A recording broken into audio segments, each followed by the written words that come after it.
So, what's trending? Bridging your Catholic faith with your everyday life.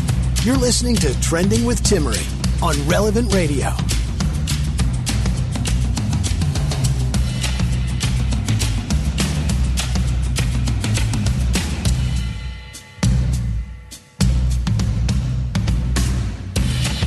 Welcome back. Happy Monday. It's Monday, and that means it is our happy hour here on Trending.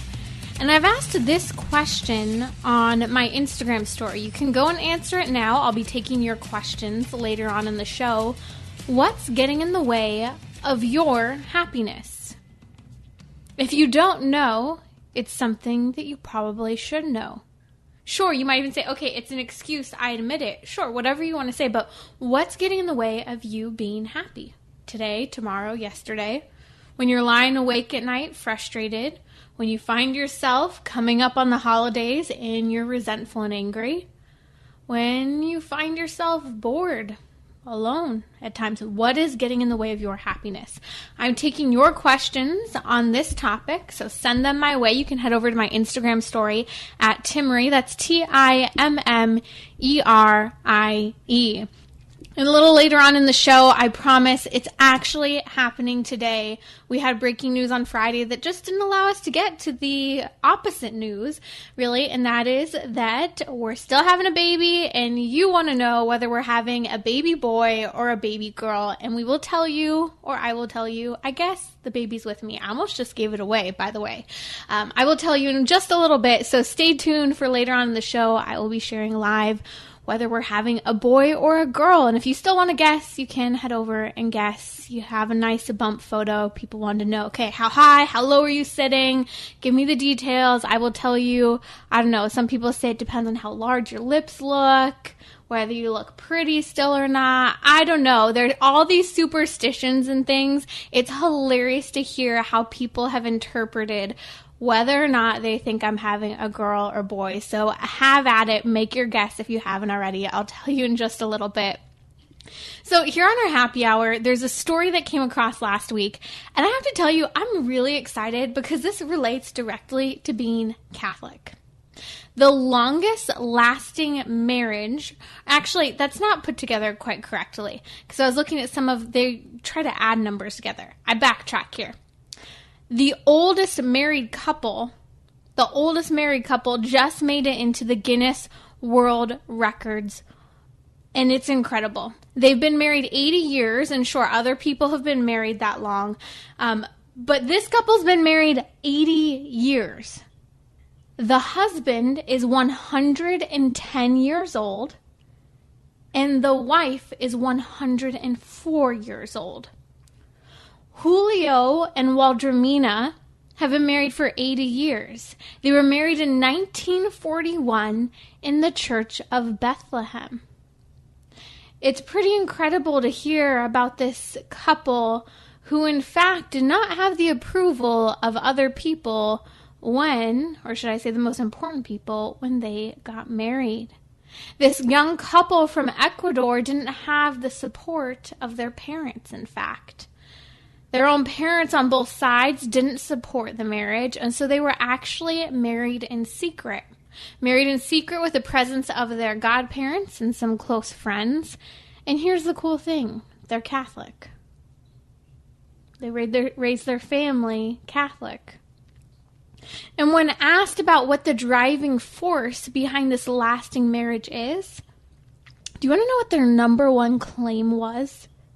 I think it's fascinating. Think about it for a second. If you were married for 110 years old and 104 years old, you'd been married for 80 years, and your parents didn't approve of your marriage. You're married in the Catholic Church. You have all these grandchildren and great-grandchildren, and someone asks you all these years later, what's the driving force behind your lasting marriage? What would it be? Well, their answer was that it was their friendship. And the fact that their friendship started before they ever even began dating. I have to tell you, I think that this is gold.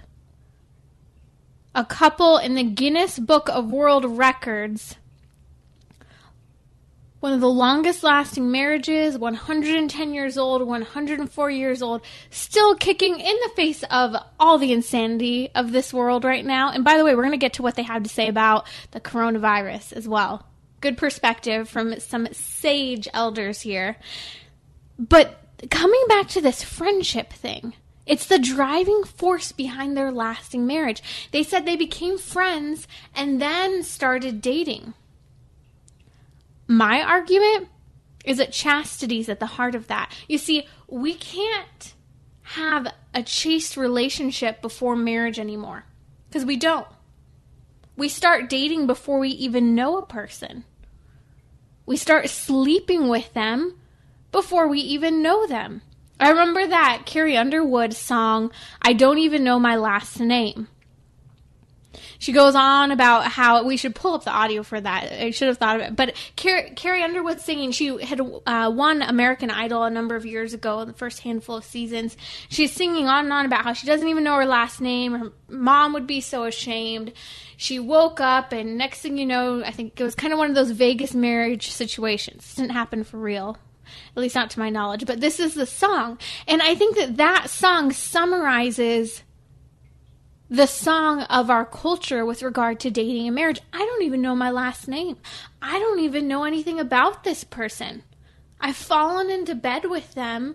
And as I know some social scientists have commented, one of which being Mark Regnerus, that it's like we're two raw pieces of meat anymore rubbing up against each other. Sorry, that's blunt, but that's what dating and marriage is in so many ways. And yes, I say even marriage because guess what? You're no longer interested. Someone else has picked your interest. Megan Fox, anyone else? We can name a few. And there you are. You're just another piece of meat that's walked along. You didn't have a friendship with that person. You didn't get to know them. You see, this is why friendship and chastity is so important before marriage. This is why this couple has a happy marriage 80 years later. This is probably part of the reason why they're 110 years old and 104 years old. Because they found happiness within their marriage. And let me tell you this, they said they were friends before they ever started dating. And we could say, oh yeah, but it was different back then. They got married in the 40s. Sure, you could say it was different back then, but I think that they knew what the real no strings attached type of dating was. You see, people talk all the time about casual sex, casual dating, no strings attached. That's not true. We are emotionally and physically wrapped up in people today. Yet they lived in a time where that wasn't quite the case as much so, although the tides were turning already back in the 40s. But that friendship allows you to have the real no strings attached dating. You can get to know someone, test the friendship out, see how they interact with other people, see how they treat their parents. We could go on and on. But here's some of what they talked about. They talked about things they love to do, and they love going to the movies and to the theater and big family gatherings. But they emphasize the importance of, quote, family unity under the rules of love, mutual respect, and an adequate education based on family values. They said these are the keys to living together healthily. Let's break that down real quick. A rule of love. Well, a rule of love doesn't just have to do with feelings, because love isn't just some emotion, which is what I think modern day society defines it as. Love, really, we should think of as an action word. It's who we are and how we react in response to another person, which calls upon mutual respect, which is part of what they list here. Then they list an adequate education, but they're not saying, hey, go and get your master's degree, go and get your PhD. No, an adequate education based on family values. This comes back to that whole idea where the Catholic Church teaches that parents are the primary educators of their children. Because you learn how to be a human person. You learn how to be happy and good and honest with yourself within the context of a family. And through those family values and that sense of responsibility, they say these are, quote, keys to living together healthily. This is how you learn to function in a future marriage, how to function with your future children.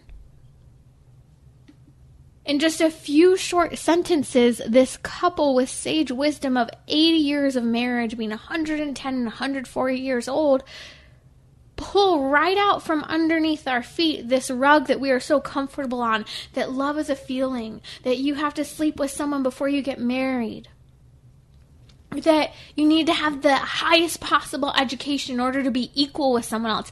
That's not true.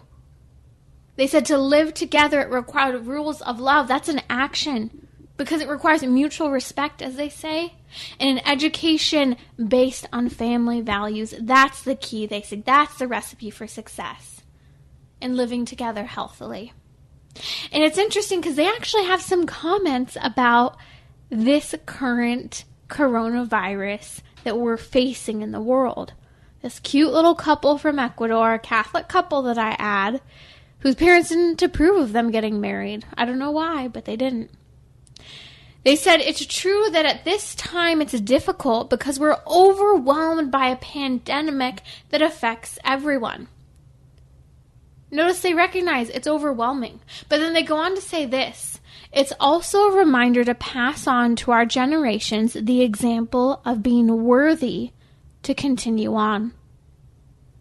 So what's the lesson been that this married couple has taken away from the coronavirus and everything we've seen? To be worthy to continue to live.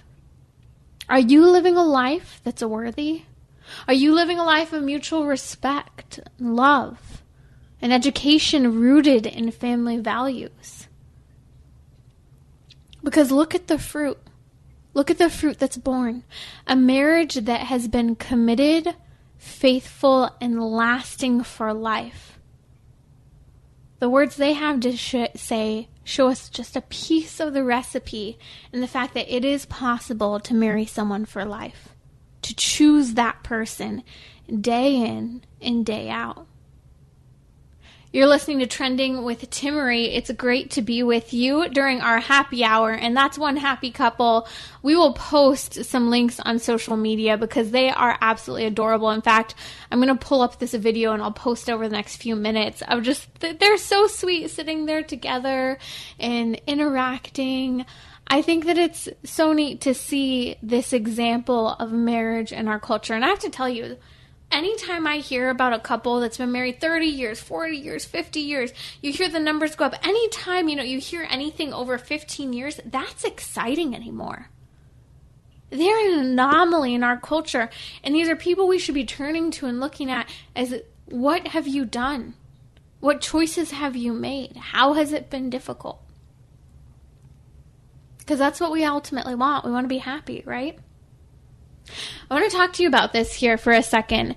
Research has come out with a study from Cornell University that people who plan a trip in advance are happier. The simple act of planning a trip, a vacation, whatever it might be, short or long, can actually boost your mental health. Isn't that fascinating? We all want to be happier, right? Who doesn't want to take a vacation?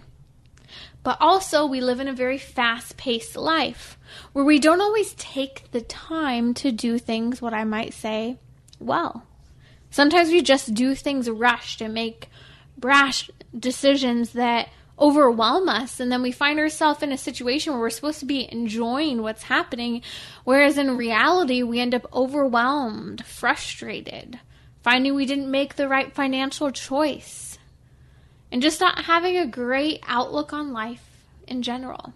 So here's what happened. Cornell University found that those people who actually planned a trip in advance, I'll emphasize this, you plan your trip in advance, you feel better about the entire situation. You feel better about the social situation. Maybe that means who you're traveling with, where you'll be, and the type of social engagements you'll have. They also talked about how this impacted the economic circumstances, how people felt more comfortable economically with their trip. So in other words, they had planned out probably what they could and couldn't afford, what their budget was on that vacation, how much we can eat out, how we need to eat in this way, making it so that the situation, the vacation itself, was feasible, realistic. You didn't feel guilty about what you were doing. You knew when you could splurge and you knew when you couldn't. So all of this ends up wrapping up into the fact that those people who plan a trip in advance actually have a general better state of mental health and a better outlook on life in general. My take on this article, it doesn't just have to do with planning a vacation or a trip, but when you actually take the time to plan out what you're going to do, you ease the tension of the social environment, you lighten the pressure of financial circumstances, and you have a better outlook mentally on life, and your mental health is in a better state. This brings me back to one of those themes that we continue to talk about here on Trending, of having a calendar that's laid out according to time. A time-marked calendar. Okay, at 9 o'clock today I'm doing X. At 2 p.m. I'm doing Y. At 7 p.m. tonight I can take a break because I got everything I needed to done today, and I'm not going to feel guilty about sitting on the couch and reading a book or watching a show tonight because I did what I was supposed to do. I wasn't saturated in my tasks or distracted the whole day. Or when I was distracted, I was able to just look at that time-boxed calendar and go, oh, that's right. That's what I was supposed to finish 20 minutes ago, and this is what I'm supposed to move on to now. Yes, that is how I work. And it's not a matter of like making yourself a slave to the calendar and the things you have to do. It's a matter of helping yourself to focus in a world that is so distracting. I'm forgetting the name of the author right now, but there was a book that came out, I believe just last year. It was called Undistractable. And it basically talked about how there's so many distractions. What can we do to overcome distraction? And the author himself talked about how one of the big things that he realized is that it was his distraction was weighing on his quality time with his child, with his spouse. It was impacting his own marriage. And so he was working on his own need to be less distracted. And one of the key things that came out in that book was the importance of having a time-blocked calendar. When we have that time-blocked calendar, even when we get distracted, we know where we're going. Also, I know it helps me in not overextending myself throughout the day. Well, let's be honest, I still probably give myself too much of a task list for the day. One of those like overachieving type A individuals who just overdoes it, right? Maybe that's you, or maybe you're the opposite and you really need that to-do list because you're just going to kind of trudge along, not really getting anything done if you don't have that guide. And so it helps me to be more realistic with myself of how long certain things are actually going to take. And it actually does impact your happiness. That's why my question today that I'm asking on Instagram, I would love to hear from you. I'm taking your questions, is what's impacting your happiness? We'll take that question up in just a little bit. I'm pulling in answers and we'll be responding here during the show. In just a little bit, I'll also be telling you whether or not we're having a baby boy or a baby girl, since we're expecting coming Advent 2020. We're so excited. I'm actually due on the feast day of Our Lady of Guadalupe. I know it might not happen that way, but it would be really cool if the baby was born on that day in particular. Okay, so another topic surrounding happiness that I don't think we discuss enough is siblings. And I was thinking about this earlier today because my mom was able to kind of going through various photos. She ended up finding a letter that I wrote back, or not a letter, but a essay, should I say, that I wrote back in high school about my siblings. I think my youngest sibling would have been about 4 at the time, about 4, 6, and 10 or so. And it was a homework assignment, and I wrote it about what my siblings' techniques were for getting out of housework. And it's been such a lark. I think I have 3 rather angry siblings right now for the character analysis that I basically gave on how they went about getting out of their housework day in and day out. And if you don't know, I'm the oldest of 4 kids, and I just love my siblings to pieces. And as we were kind of just all cracking up at my poor siblings who were destroyed in this poor essay. And what's funny, I do have to say, apparently everyone is on the same agreement that they still do the same exact things to get out of things in their adult lives. It's incredible. I mean, as we're looking at this, it's quite fascinating. But what I really think stood out to me about this entire situation, as we were laughing, reading through this essay, that I don't even remember writing actually, is the fact that I am so blessed, and I think that there are a lot of people out there who agree. Having siblings, at least for me, has been one of the greatest joys in my life. And I've seen, though, at the same time, how siblings, or the lack of siblings, can be a great pain or a chasm in people's lives. I'll never forget, I've told the story on air before. Last year, my youngest sister was in town visiting me. We were going grocery shopping and doing various things. I think we were ordering a smoothie at one of the grocery stores. And yeah, it's one of those bougie grocery stores. They have a smoothie bar, okay? And so we're there ordering smoothies, and the girl at the counter is just like really smiling, getting really excited as she's talking to us as we're waiting for our smoothies. She goes, "Are you guys like just best friends or something?" And I said, "Oh, we're sisters." And she goes, "Really? I've always wanted to have a sister. I wonder what it would be like to have a sister. I don't have any siblings." And she went on for the next few minutes to tell us about how she was an only sibling and she always wanted a sibling. And it really stood out to me, like, siblings are such a gift in our life, yet for some reason in our culture, we've allowed for this great detachment from any familial bonds whatsoever. You see, we know from the Trinity, God has taught us that we are created to be relational. We're created in a communion of persons. And grant, there's a lot of brokenness and heartache, and for just reasons, there are separations in families. Severing of bonds. There are good reasons for that. But at the same time, we've allowed for this culture of indifference and this culture of self-identity, and I can do it all on my own and I don't need anyone, to really sever the bonds of some of those greatest relationships that we've been born into in life. So my challenge to you is this: in the face of the culture we live in the face of distance, and I can tell you my own family has gone through these changes in terms of where everyone lives in terms of distance over the years, that it really does matter when we work to build relationships with others. That it's quite incredible when we have the opportunity to get to know someone to such a degree that even 15 years later, or however long it is, you can say, yeah, those things are still similar and underline with this person I know and love. Similar characteristics and challenges and joys and gifts and faults.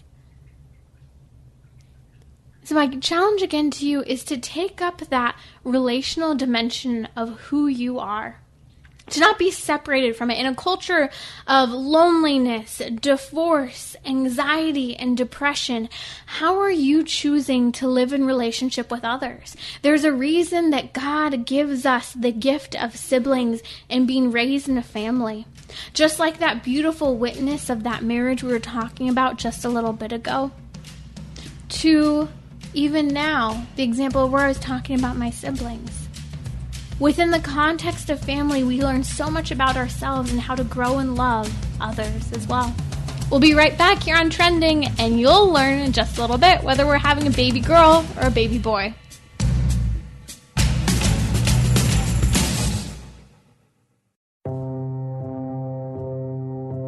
Day 14, Mother Most Admirable, pray for us. And what was the most admirable act of Our Lady? Hard to say, really. There were so many. For example, giving an unconditional yes to God's plans at the Annunciation, or visiting her cousin Elizabeth on her own initiative, walking 100 miles to get there, and then doing chores around her house for 3 months as if she had nothing better to do. or not uttering a word of complaint on the way to Bethlehem, 9 months pregnant, and sitting on a donkey as she reassured St. Joseph, "Don't worry, everything will be fine." Or pushing her way through the crowd to comfort her son as he carried his cross. Or standing at the foot of the cross and telling the whole world, "He's my son and I love him." Admirable, most admirable. Mater admirabilis. Mother most admirable, pray for our church and our nation. Catholic professionals find purpose and take your career to the next level by experiencing Tepayac Leadership Initiative. TLI is a 5-month experience, which you can access from anywhere in the U.S. Visit tliprogram.org to learn more. Turn your Catholic faith into the driving force in your career through professional development and spiritual growth. Go to tliprogram.org now. Be part of the next generation of Tepayac leaders. tliprogram.org. So, what's trending? Bridging your Catholic faith with your everyday life. You're listening to Trending with Timmere on Relevant Radio and the Relevant Radio app.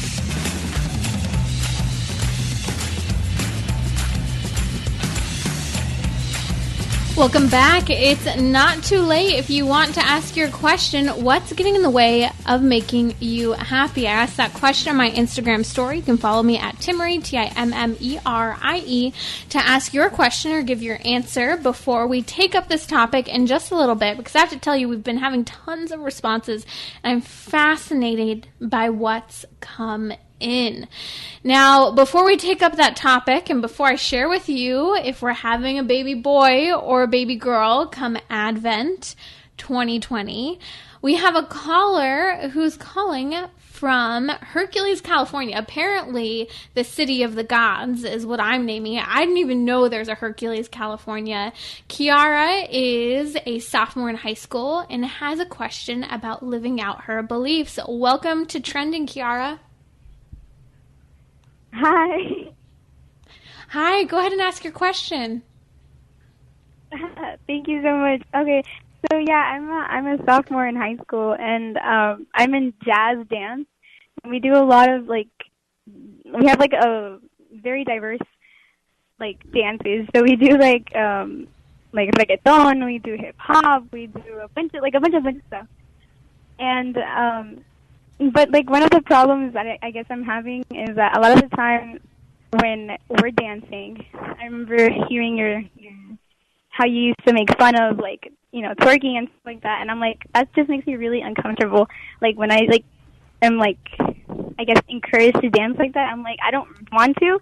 And so I've told my teacher before, hey, I'm not comfortable. I'm Catholic, I have this and that, and yeah. But when we're put in small groups, we have to choreograph our own dance. So right now I'm having that problem where I kind of get really bummed out when I see these girls my age doing that, and I'm always I guess mom, where I'm like, no, that's inappropriate, we shouldn't do that, or I don't know, and I feel what should I do? Should I continue, or should I just let them do what they need or want to? Kiara, this is a great question, and I have to tell you, I understand the challenges of doing something you love, dancing, and then having pressures to dance in a particular way. And I have to tell you, first and foremost, I'm really proud of you and respect that you are so able to represent your views, and when you're uncomfortable doing something, don't stop doing that. I think that comes first, because it wakes other people up to, hey, maybe we shouldn't do this.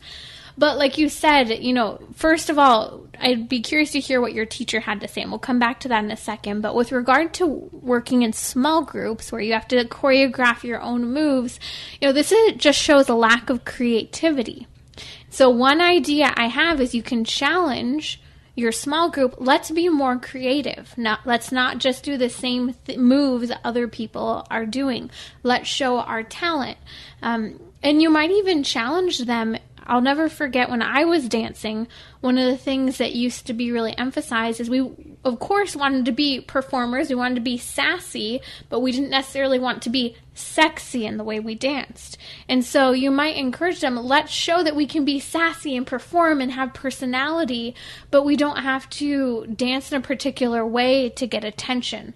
They may not respond well, but you can try and communicate some of those points. But I think that one of the best things you did was, like you said, was talking to your teacher. Now, my question for you is, was your teacher very responsive when you asked her or shared with her that you didn't feel comfortable doing particular moves? Yeah, actually, I was praying before. I was like, oh, please let her respond correctly. She was like, oh, I was born and raised Catholic. I was like, I understand what you're talking about. If you want, you could just modify it.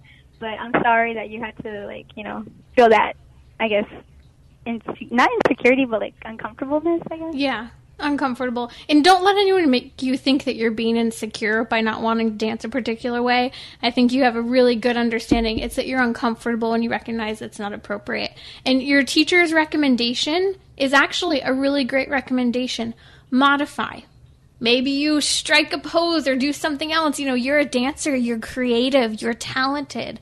And so when other people are dancing a particular way that is not appropriate, you can be creative in that situation. For example, in a class.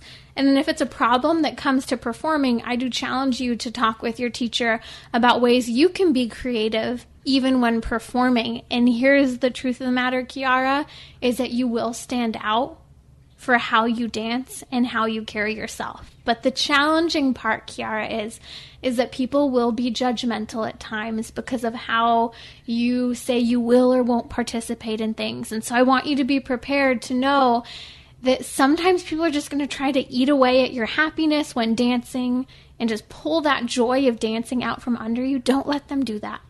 A change of circumstances, scenery is always doable, but don't let them, just because they feel judged or because they lack creativity in that situation, or don't have values that are being, given to them by perhaps their peer group. Don't be afraid to continue to stand for what you believe and do it joyfully. Great question, Kiara. Best of luck dancing. If you have any other questions about dancing, feel free to reach out here on Trending. You're listening to Trending with Timmere, and it is our happy hour. And you've been waiting. I've been teasing it out. We are so excited to be expecting our child here in Advent 2020. And we have been waiting to share with you the news of whether or not we're having a boy or a girl. And we're so excited. We are having a baby girl coming Advent 2020. We're so excited and so blessed. I have to say, speaking of dancing and being a mom, I'm really excited for all the cute girl stuff with clothes and headbands and cute outfits. It's just thrilling. What a gift to be able to have a baby girl first. I'm totally one of those people. I truly do believe that I'm going to have boys. I pray, God's will be done. I'm totally excited for whatever he blesses us with. But I am totally stoked to be having a baby girl and even to go through navigating the challenges of being a girl in this culture. In dancing, how do you have a child that dances today? How do you navigate as a 14, 16-year-old girl in a culture where you're in a dance studio and they're dancing in provocative ways that make you feel uncomfortable and just is not appropriate? And I think that this is the gift and excitement and challenge that so many parents have in front of them, is to teach their kids how to love in the face of a culture that is not loving its own body, its own representation of itself. You will stand out. You really will stand out when you choose to follow your faith and live your faith even in that public realm, with regard to how you raise your kids, with regard to how you dance. And I know that that's going to come with new challenges. What does it mean to be a girl in this current culture? And I'm excited, and I'm sure everyone's thinking very naive about how difficult it's going to be to raise kids. And I know this is going to be a learning curve, and I'm looking forward to going on this journey with you. I know a lot of you probably have ideas for baby names, and everything else that you'd like to share. So we'll have to do a segment pretty soon here about how you chose a baby name, because it's already been a debate at times.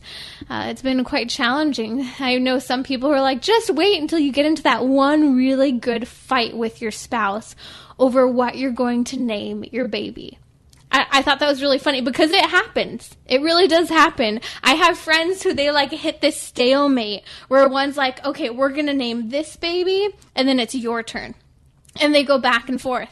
I had friends who just did that, and they were totally blessed because next thing you know, they had twins. So they both got to name one. They both got to name one. And my producer's commenting right now. She said she thought the same thing that I did 22 and a half years ago. She was pregnant with twin girls, and she totally thought she was going to be a boy mom. Thanks, Karen. You're ruining my hopes and dreams of having all boys. I want at least one girl. I couldn't do without a girl. All the cute girl stuff, of course, they're a gift from God. It's really funny. I do have to say, when I've been asking people, like, do you think I'm having a boy or a girl? And they're responding and commenting, and some people are like, well, what does it matter? It's a gift from God. Yeah, the baby is a gift from God. But there's a difference between a boy and a girl. They're not interchangeable. We are different fundamentally, not just in the way we look, but the way we think, even on the level of the soul. The church teaches that there's a difference about the human person on the level of the soul. And then you get to discover who that person is and their characteristics and their joys. I was sharing with you earlier on that my mom dug up this essay that I wrote back in high school, analyzing each of my 3 younger siblings and how each of them so eloquently would get out of doing chores and housework, and how unique each and every single one of them was. But what was so fascinating to me was reading the little analysis I put on my brother. I'm sitting here years later looking like total boy, the way he went about getting out of doing things. And of course, I have my own ways. They all joke that my thing was delegation, being the oldest sibling. But hey, you're an older sibling, you have to delegate. But, I'm so excited. We're having a baby girl coming Advent 2020. We'll jump through baby names and all of the journey. It's been great to be with you all through this. I know some of you have been with me over the last couple of years as I've struggled with my autoimmune diseases, and even being, told by some people you'll never be able to have children, and then also struggling to conceive and struggling in those first months of our pregnancy. I mean, with the ups and downs, but we are so blessed, and continue to pray and ask for your prayers during our journey with our baby. I'll be right back here on Trending, and we'll be taking your questions about what's getting in the way of making you happy. We're talking about what you're thinking about. You're listening to Trending with Timmere on Relevant Radio and the Relevant Radio app.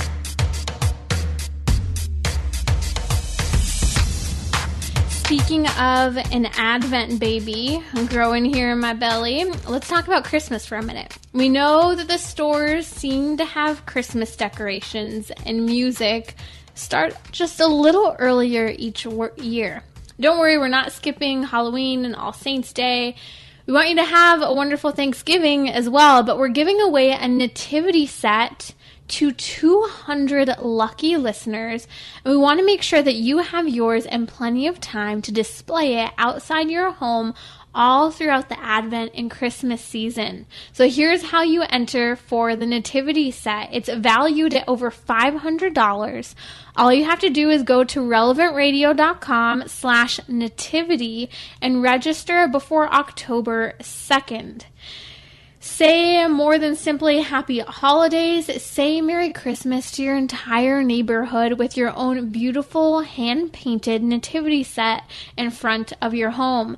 Together, we can impact our communities this Advent, making room for Christ inside our hearts and outside our homes. So sign up right now to win at relevantradio.com/nativity. And you might just be one of those 200 people who will win this nativity set. And maybe I just need to go register and not tell anyone, because I would love to win this nativity set. So don't tell on me. I'm going to go right now to relevantradio.com/nativity and register for my nativity set. I should tell them, like, I deserve to have this. It can be my gift for the babies. I think I should get a nativity set. It shows you we don't always get all the perks that we would like, but hopefully we will get this nativity set. And I think my producers are all nodding that they registered for the nativity set as well. So don't tell on us, because we might be the only show team who's like, I want this nativity set. So go over to relevantradio.com/trending. You only have about a week here to register. But I want to talk about what's getting in the way of making you happy. Your questions are coming in droves, and I'm feeling like we really hit a nerve here, because I have so much respect for the fact that you have an idea of what's impacting your day to day. So let's start with one of these first questions. On Instagram, Lysandra said, how do you avoid relying on others for your happiness? This is the key to the rest of the happiness questions that we're going to take today. Your happiness is not contingent upon another person, not contingent upon your spouse and their conversion, their behavior, their mood, or the worries you have about them. Your happiness isn't contingent upon your child, the person you're on a date with, who the president is, or how the person at the checkout stand treated you last night. If you're still worked up about the way the person at the checkout stand treated you last night, that's a key sign that your happiness is dependent upon other persons, and that you're not okay unless someone else is okay. And trust me, I get this, because this is easy for all of us to do. We'll never be happy until everything's just right, or until this person converts to the Catholic faith, or until this person's happy, or until this person does exactly what I want. We can't control other people. So why are we allowing them to control our happiness? You see, they're not God. They're never going to be perfect. They're never going to be that perfect person and that ideal that you are 100% looking for. God is perfect. God is good. God is true. God created you, and He knows the purpose that He created the human person for. A friend of mine often comments, and whether you love him or hate him, President Trump has shown one thing that I think we can all learn. This attitude of I really don't give a bleep what other people think about me. Okay, and I know some people, if you want to turn me off right now because I said that, but like honestly, this is something he's taught us. He just doesn't care what people think about him. And I have a really close friend who says, I wish I had that. I wish I didn't care what other people thought about me so much. Or I wish that I didn't put my happiness so much in the hands of others. You see, how do we avoid relying on others for our happiness? It requires detachment from the emotional, psychological, and physical roller coaster of another human being that is independent from you. You see, the human person has a purpose. And yes, we are relational. God created us in a family, as a part of a community, but we are not contingent upon other people. And that's really important to point out. And this is where it's so important to recognize that I think so often we have this low sense of self-esteem. And this is where we have to, I think, reclaim the territory of who we are. That I am enough. That God created me, He loves me, and He chose me. You know, you hear psychologists and therapists all the time talk about the importance of self-talk, of building yourself up, of complimenting yourself. And it's not that we're being prideful, but it's recognizing there is good in me and who I am. And I'm chosen by God, and I need to stop choosing how everyone else will make me or not make me happy. Now, also related is another question, but flipped on its back.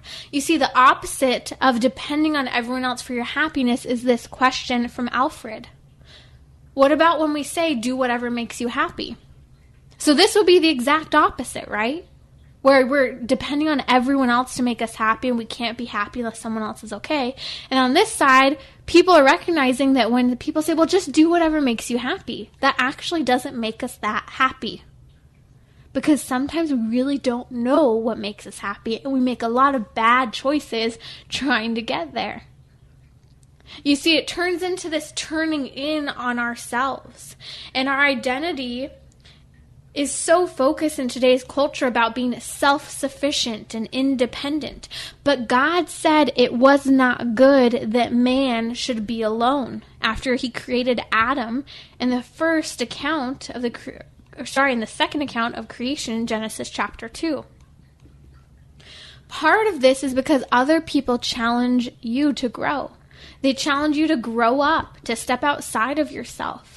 You see, when we start to live a life in contribution toward the other person, and ultimately in union with God, that's when we're going to find the greatest level of happiness.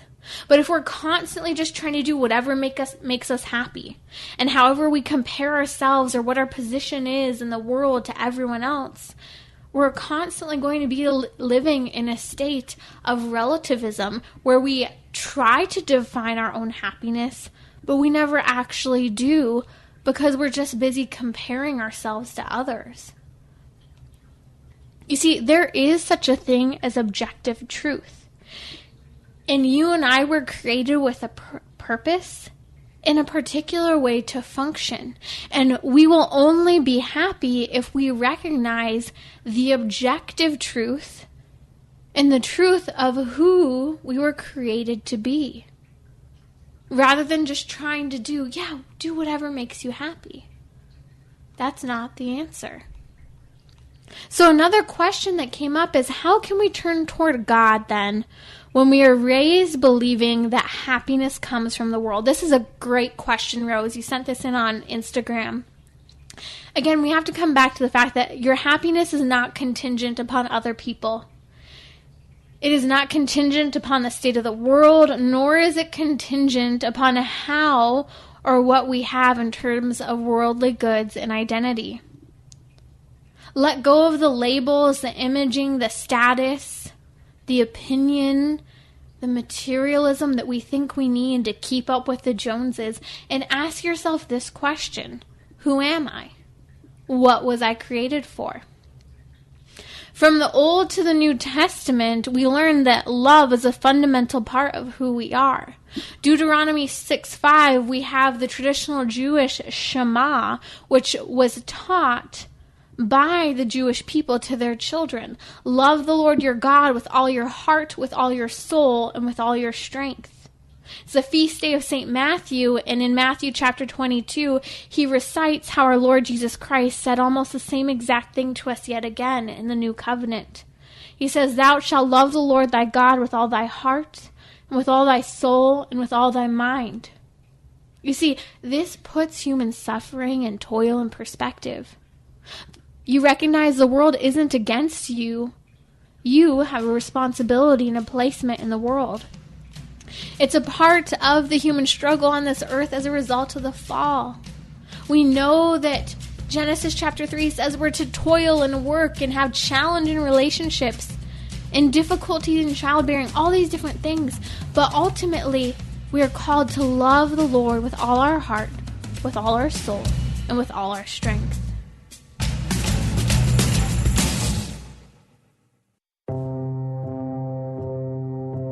Day 14, Mother most admirable, pray for us.